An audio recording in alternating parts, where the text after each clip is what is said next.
Tapi Mbak Bibip, tadi kan kita juga diskusi ya, salah satunya dengan Mas Yunarto Wijaya. Tadi ada analogi, ibaratnya ini sudah kayaknya udah kalah 8 kali gitu ya. Tapi satu yang ia sebut kemenangan hari ini itu menyegarkan, membahagiakan, patut disyukuri gitu loh. Sebegitunya ya, kita seperti belakangan itu sangat desperate gitu, sehingga ketika ada aksi massa seperti ini sangat-sangat patut disyukuri, Mbak Bibip. Ya, menurut saya pernyataan itu, saya setuju pernyataan itu karena kalau kita melihat bagaimana ternyata masyarakat sipil masih bisa bergerak gitu. Jadi kan memang masyarakat sipil juga dibuat begitu lemah, anak mahasiswa dibilangnya, aduh mahasiswa sekarang susah banget buat bergerak ya, karena secara struktural mereka disuruh lulus 3,5 tahun, 4 tahun, nggak kayak zaman saya dulu kuliah gitu kan. Jadi ngapain demo, mendingan fokus belajar gitu. Jadi secara struktural dibuat masyarakat sipilnya lemah, ada ancaman undang-undang ITE lagi segala macam gitu. Jadi begitu ternyata dalam waktu demikian cepat bisa ada konsolidasi. By the way tadi malam tuh ada konsolidasi di Twitter Space tuh 24.000 yang ikut. Jadi konsolidasinya untuk aksi, konsolidasi aksi. Tapi sebenarnya tujuannya lebih untuk menginformasikan. Seperti yang kita bahas ini, sebenarnya apa sih yang terjadi, apa sih putusan itu gitu ya. 24.000 yang ikut.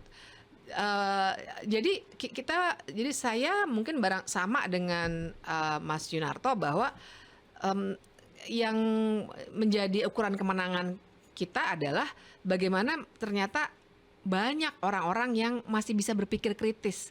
Ternyata kita menang dalam hal itu. Udah dicoba dibodoh-bodohi sedemikian rupa sama yang punya kekuasaan, tapi masih bisa kok bergerak dengan cepat gitu. Kalau memang dibutuhkan. Nah, itu kemenangan yang luar biasa. Jadi tidak hanya pada pembatalannya yang kita masih nunggu sebenarnya. Kalau saya sih menyarankan ke teman-teman waspada dan terus demo sampai pasti gitu ya. Tapi jadi masih mempan ya, Mbak Bibip gitu. masih mempan ya aksi turun ke jalan gitu. Sekarang itu ternyata masih mempan. Masih mempan. Kan tapi kita harus hati-hati ya. Makanya saya masih gantung masih mempan gitu karena hati-hati juga. Kan undang-undang TNI, undang-undang Polri juga direvisi ya. Dan itu nanti bisa lebih efektif untuk mencegah pikiran-pikiran kritis. Nah, mudah-mudahan jangan. Gitu ya. Jangan-jangan harus demo lagi untuk mencegah undang-undang tersebut disahkan. Tapi Mbak Bibip, hari ini kita lihat kan kalau Mbak Bibip seorang pakar hukum tata negara, para guru besar yang pada saat Pilpres kemarin menyuarakan aksi pro demokrasi, kita bisa paham karena sudah sangat terliterasi.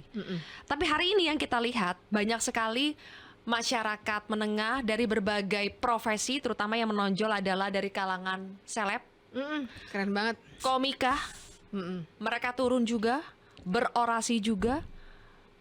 Kita butuh memang lebih banyak suara-suara seperti itu karena kan sudah banyak stigma, ada kubu ya. Ini sangat. Kubu buzzer selebgram ya. Lihat aja nih bawa ke IKN. Udah kelihatan. Saya belum ngomong udah dibilang. Ya kan? Gemes soalnya, jadi langsung saya selak. Apa kegemesan Mbak Bibip? Kegemesannya karena itu, karena memang banyak buzzer, influencer lah, bukan buzzer juga ya. Itu memang terbeli gitu atau dibeli sama kekuasaan. Memangnya mereka gratis datang ke sana? Kan nggak juga gitu. Jadi dan Pak Jokowi lebih mengandalkan influencer ketimbang media massa gitu. Kalau nggak salah treatmentnya juga beda ya. Kalau yang influencer gimana, yang jurnalis gimana gitu pasti bawa ke IKN. Jadi menggemaskannya di situ bahwa Pak Jokowi tahu persis bahwa influencers di zaman sekarang ini memang lebih punya pengaruh gitu. Bisa langsung jutaan orang yang yes berarti keren banget nih IKN, kan langsung gitu kan.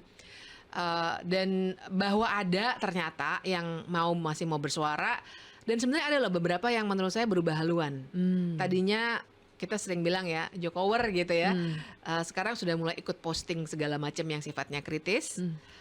Itu juga penanda yang menarik sekali dengan Mbak Bibip, benar ya ini. Kan ada postingan-postingan ya bahwa ini bukan persoalan kita itu pendukung siapa. Ini bukan persoalan anak Abah lah pendukungnya Ganjar lah atau yang 58% pendukung Prabowo Gibran. Tapi ini persoalan demokrasi yang dikangkangi, yang dibegal. Itulah yang pada akhirnya membuat rakyat itu terlepas dari pilihan politiknya di Pilpres kemarin itu banyak yang turun. Begitu ya, Mbak Bibip? Iya. Ini bukan persoalan siapa pendukung siapa ya? Bukan, jelas bukan. Dan sebenarnya saya bahkan punya harapan dengan antusiasme yang hari ini begitu luar biasa ya, adrenalin gila banget gitu hari ini. Karena tadi juga saya ikut lari dari gas air mata ya, jadi benar-benar excited gitu ya. Dan saya sangat berharap karena itu bahwa ini bahkan bukan soal pilkada gitu. Karena saya khawatir kalau soal pilkada ya udah nanti kalau udah selesai November terus turun lagi. Iya. Menurut saya sih setiap saat pemerintah, siapapun pemerintahnya nih, kita nggak ngomong Jokowi doang, siapapun partai politik pun berbuat salah, ya kita harus ngomong kritis. Buat saya itu yang hilang dari warga negara Indonesia pada umumnya ya, tentu saja ada orang kritis juga ada gitu. Tapi pada umumnya sistem pendidikan kita kan bikin kita tidak kritis. Kita kan disuruhnya ngafal, disuruhnya upacara hormat bendera gitu, tapi nggak disuruh berpikir kritis sebenarnya hukum undang-undang ini adil atau enggak sih misalnya gitu ya. Nah jadi harapan saya adalah kesadarannya bukan soal pilkadanya itu sendiri, tapi soal kalau ada yang salah speak up, jangan takut gitu. Itu pesan paling pentingnya menurut saya yang mudah-mudahan terus-menerus bertahan. Jadi itulah demokrasi sebenarnya yang berisik gitu. Kalau ada yang salah pokoknya ngomong. Jalanan rusak mulu, nggak bener-bener nih kali karena dikorupsi nih, ngomong gitu. Jangan diam aja, nurut aja sama pemerintah. Nah saya harapkan sebenarnya itu yang akan terbangun setelah ini gitu. Oke, kalau begitu pesan terakhir deh Mbak Bibip. Kita tahu bahwa tinggal 2 bulan lagi pemerintahan itu akan berganti dari Pak Jokowi Maruf Amin ke Pak Prabowo dan Gibran. Salah satu hal yang patut kita syukuri adalah di tengah hiruk pikuk politik dan berbagai dugaan-dugaan atau pelanggaran-pelanggaran yang sudah terjadi adalah ternyata kita masih bisa bersuara di sosial media, kita masih bisa turun ke jalan, masih cukup bebas buat kita ya, meskipun ya ada aja hambatannya gitu kan. Apakah ini masih bisa dipertahankan dan apakah Pak Prabowo harus mempertahankan ekosistem suasana demokrasi seperti ini di pemerintahannya? Yang pasti harus ya, dan saya punya harapan barangkali juga untuk memberikan perspektif, mengingatkan kepada Pak Prabowo bahwa Pak Prabowo itu kan orang yang peduli pada perhatian dunia internasional. Ya. Jadi kalau sampai di Indonesia kita float demokrasi melulu, maksud saya referensi saya tuh indeks demokrasi dari The Economist Intelligence Unit yang bilang bahwa kita adalah demokrasi yang cacat. Nah kecacatannya itu selalu terletak pada civil liberty, turun terus. Kayaknya tahun depan bakal turun nih dugaan saya. Pak Prabowo kan orang yang peduli dengan citra di dunia internasional. Jadi harapan saya paling tidak dari aspek itu dia akan lebih memperhatikan. Nah, tapi saya memang punya kekhawatiran karena kenyamanan kalau misalnya orang memerintah nggak ada yang kritik itu pasti enak banget gitu, bisa melakukan apa aja. Kekhawatiran saya meningkat karena melihat revisi Undang-Undang TNI dan revisi Undang-Undang Polri, penyiaran juga, tapi penyiaran oke lah ditunda kan. Yeah. Tadinya kan investigatif jurnalisme nggak boleh. Yeah. Tapi jangan lupa di revisi Undang-Undang Polri kita lagi siaran gini bisa di-cut sama kepolisian atas nama keamanan nasional. Itu seharusnya nggak boleh ya, mengontrol internet gitu, diberikan kepada kepolisian dan beberapa wewenang lainnya lah gitu.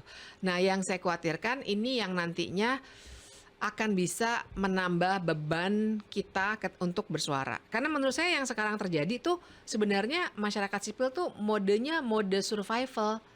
Jadi bahwa benar kita sekarang nih bisa ngomong segala macam, itu juga karena teman-teman yang lain teriak-teriak jangan, terus ngeluarin data kan, SafeNet ngeluarin data, ini sekian ratus jurnalis kena, sekian ratus aktivis kena undang-undang ITE, karena ada kontrol itu, karena kita harus survive gitu.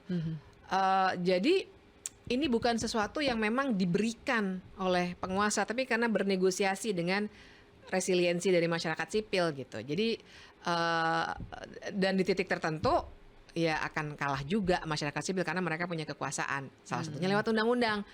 Jadi saya punya kekhawatiran tinggi, tapi saya masih punya harapan karena citra di internasional itu juga mesti jadi perhatian buat Pak Prabowo dan pemerintahannya.